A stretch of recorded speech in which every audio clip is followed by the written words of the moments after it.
Today looks like a beautiful day to stand. That's horrible.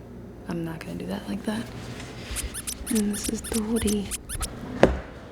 Okay, today looks like a beautiful day for standing. We thought about standing outside, but y'all, it has been 100 degrees or very close to 100 degrees here. And so we've been trying to stay inside as much as we can until 6 p.m. where it finally cools down to 95.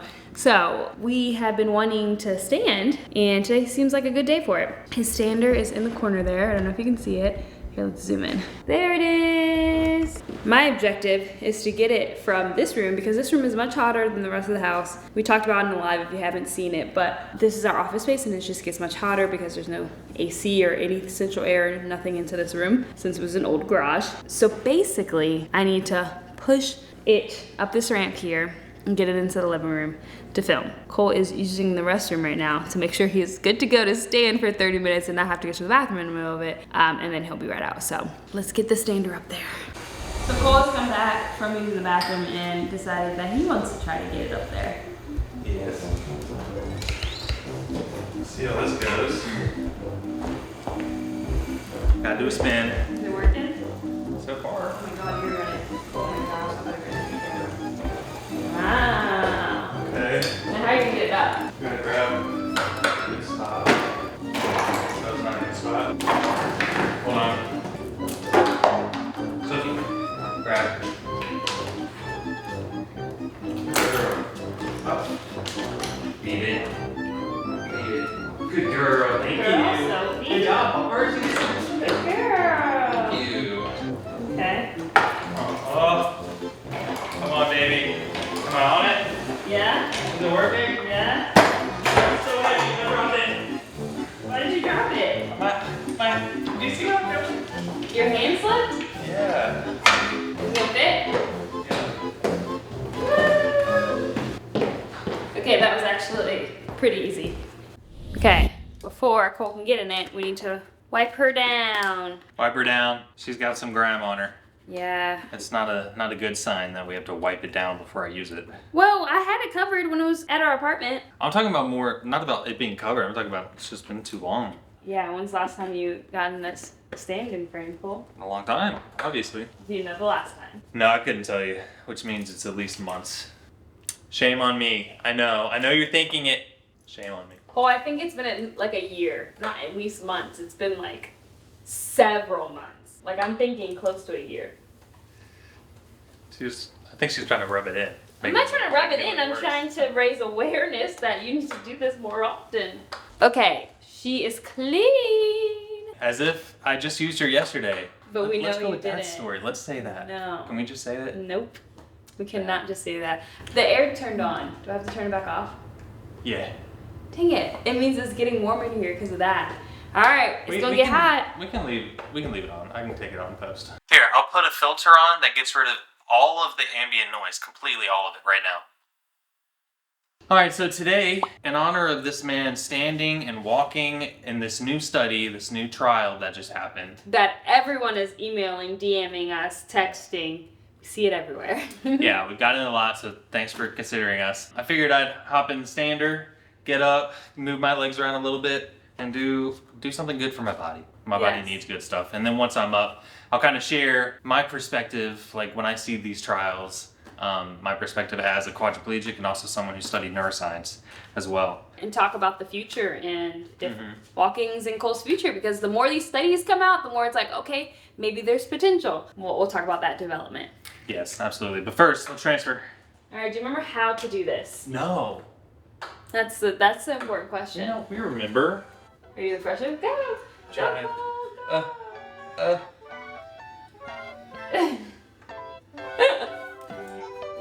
The weight's got it now. Cool.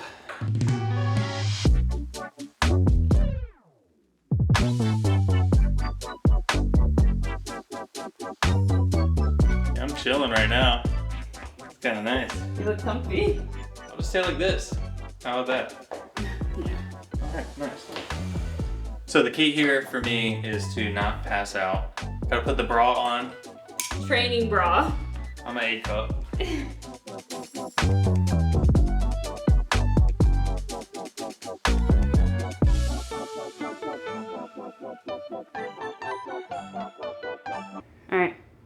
Ready. Sort of thing? Yeah. Pull me up. Are you getting lightheaded? Not yet. Oh my goodness.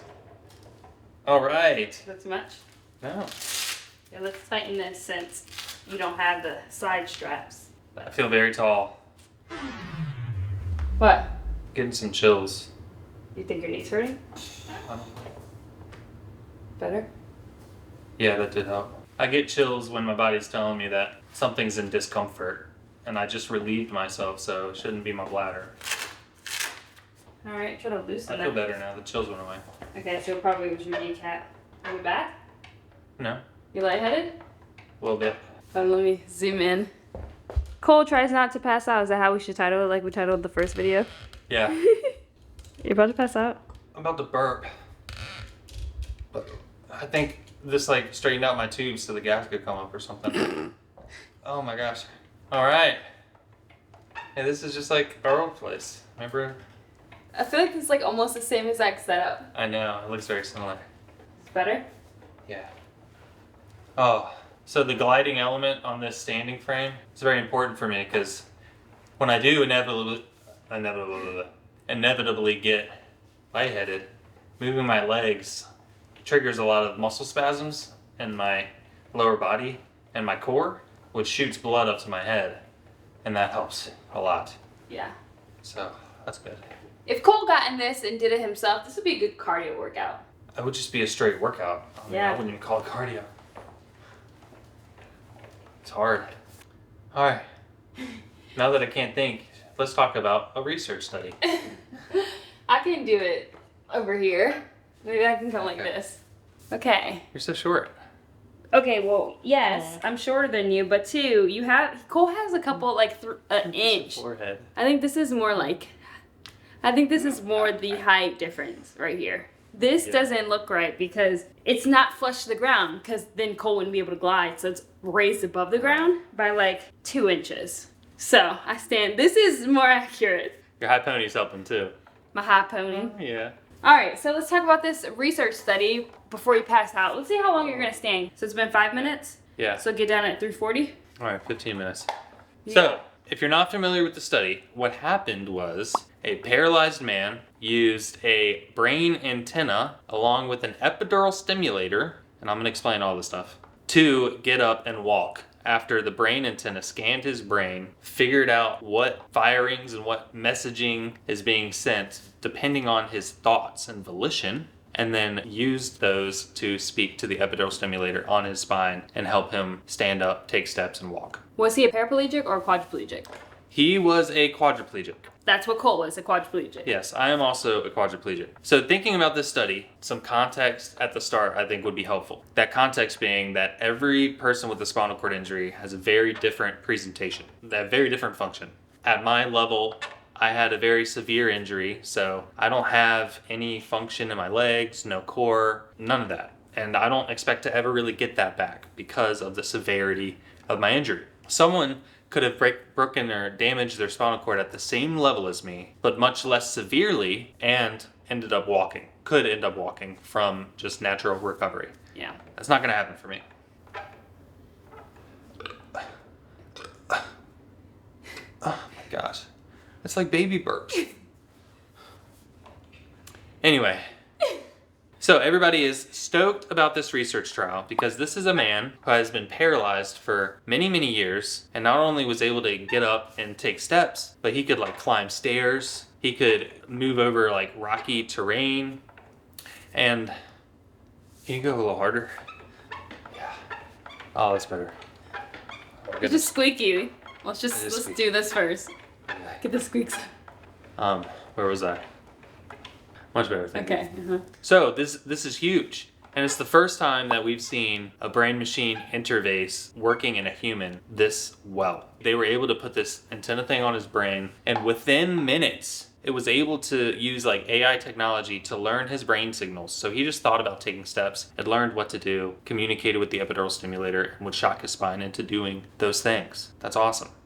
Some added context. More added context. More added context, because context is everything here. It Yes. really is. This was a chronic injury. There's a difference between acute which means like you were just injured and you're still going through recovery and rehab. And chronic, which means like you're a decade out. I am in the chronic category by a good margin. Now there is a timeline. I think a certain amount of years. Like, I don't know what that is. we should look it up then. All right. Because I think numbers matter. I agree. I learned about this in school, but now I don't know. Okay.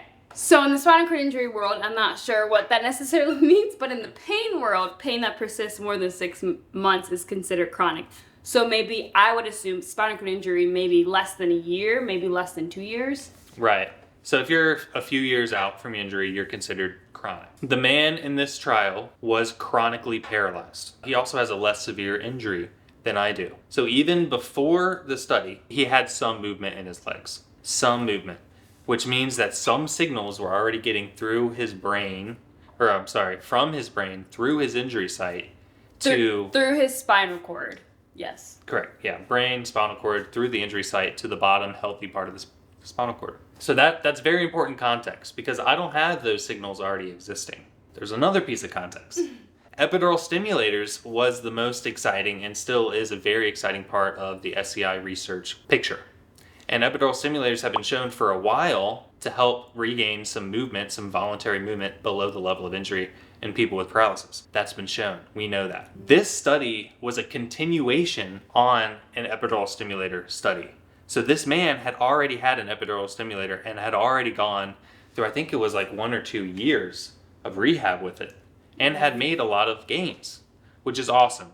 That's a very good thing. We should all be happy about that. He did hit a plateau after a while and wasn't able to recover anymore. And then at that point, he had this trial with the brain antenna, and the brain antenna revamped things. That took it to the next level, which is an awesome discovery. So the epidural stimulator can be assisted in its efficacy with this antenna that learns your brain and learns the signals and all of that. That's dope. Isn't that dope? It is dope. It's pretty dope.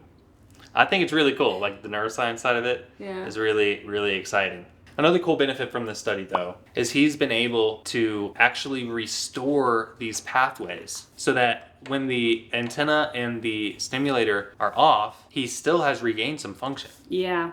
That now we're starting to talk about like a cure, not like a treatment, not like a device, an assistive device. That's like a cure. Mm-hmm. If we can have these devices and at some point do enough rehab where all the signals and all those pathways are restored and we don't need them anymore, that's a cure. Yeah. You know, so we're starting to scratch the surface there. And their intention is to keep going in this direction, make the brain antenna smaller, more streamlined, figure out brain signals even better. The one thing that I wish I would see more of with all SCI research is a bigger focus on upper extremities. These things. Yes, that's a very good point. It's always about walking. And I think that when a lot of people think about you too, they're always saying, oh, Cole's gonna walk one day. And everyone's instinct is always walking. I find that interesting. So even with these research studies, it's always about walking. Taking steps. Yeah.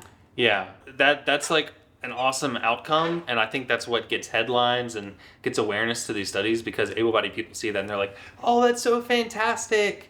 And it is. It's just not the priority of a lot of people who are depending on this research. Oh, I was about to say something else. Oh. You wish they would focus on the upper body. Yeah. So in the research study, they described another potential direction that they want to go with this study, which makes me even more excited, and it is about the upper extremity. Because I told you the thing that they installed on his brain, or implanted, it read his brain signals specifically for walking and taking steps and standing up. Now, they could also tailor that software to pick up signals that's like moving fingers, or moving my wrists, or upper extremity function in general. And that's something they want to explore as well. And that's what gets me excited.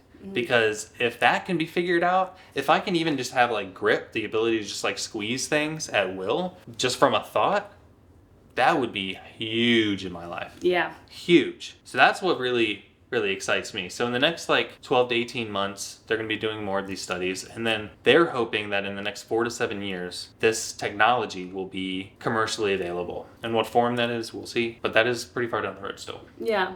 That's awesome. So that's the whole study. Do you need to walk a little? Yes, please. Oh my gosh.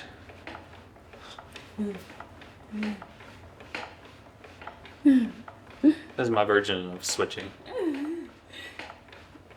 Is that how you'd walk? Yeah. How would you walk in real life? Well, Not this fast, Wait, probably. okay, I'm walking. All right, wait. I need to see where my legs are going. Okay, go. This way. Do I look able-bodied? What do y'all look like?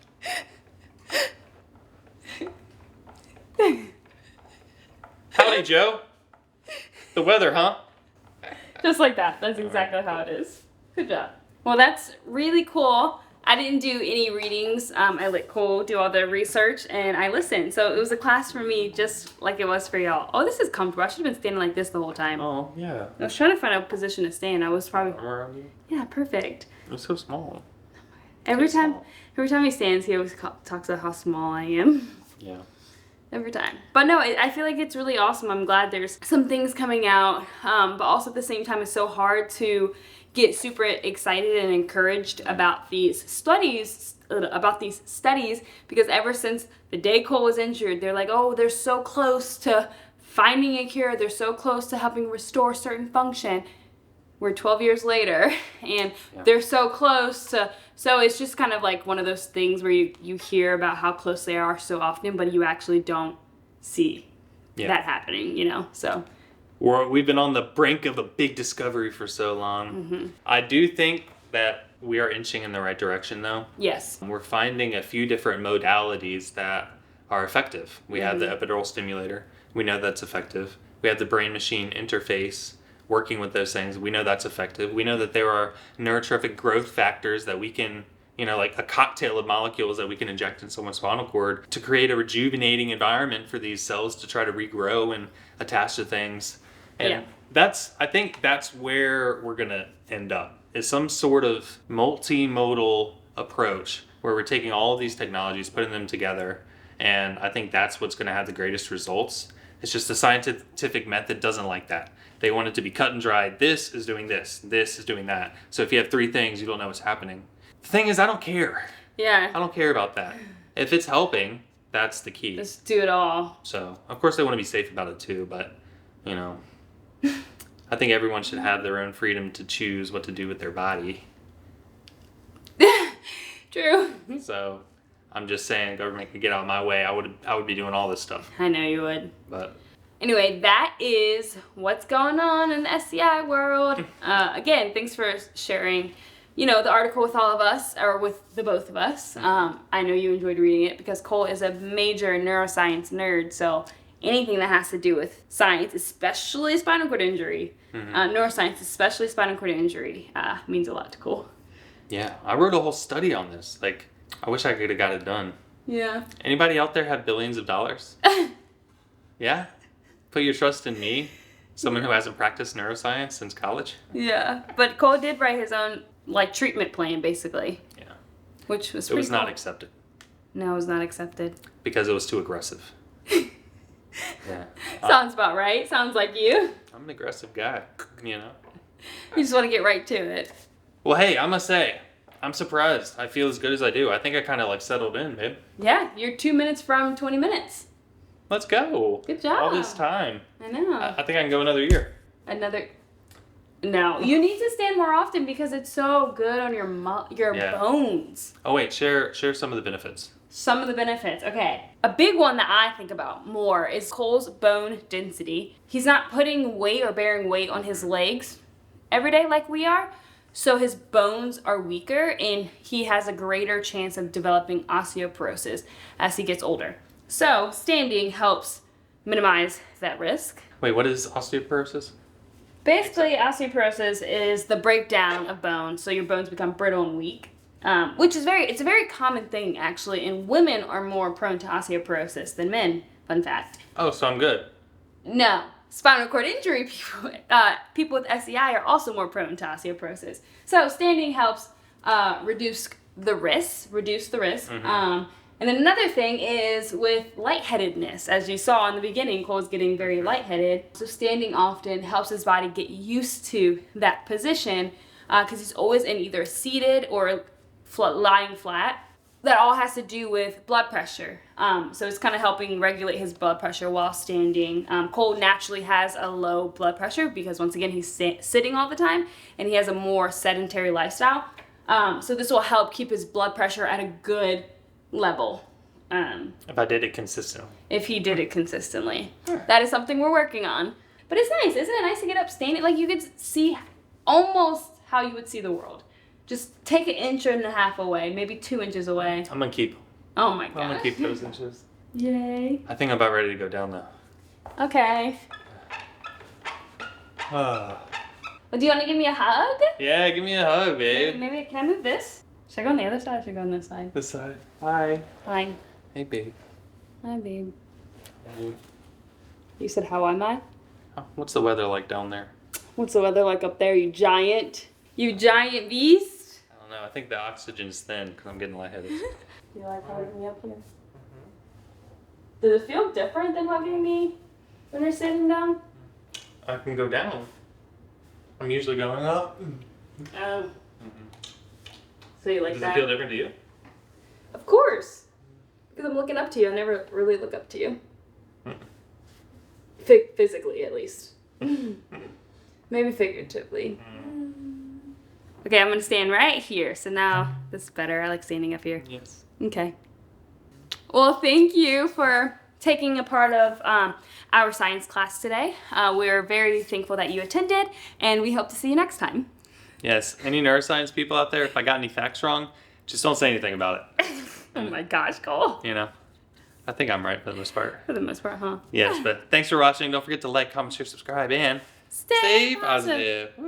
Bye. Oh gosh. Bye.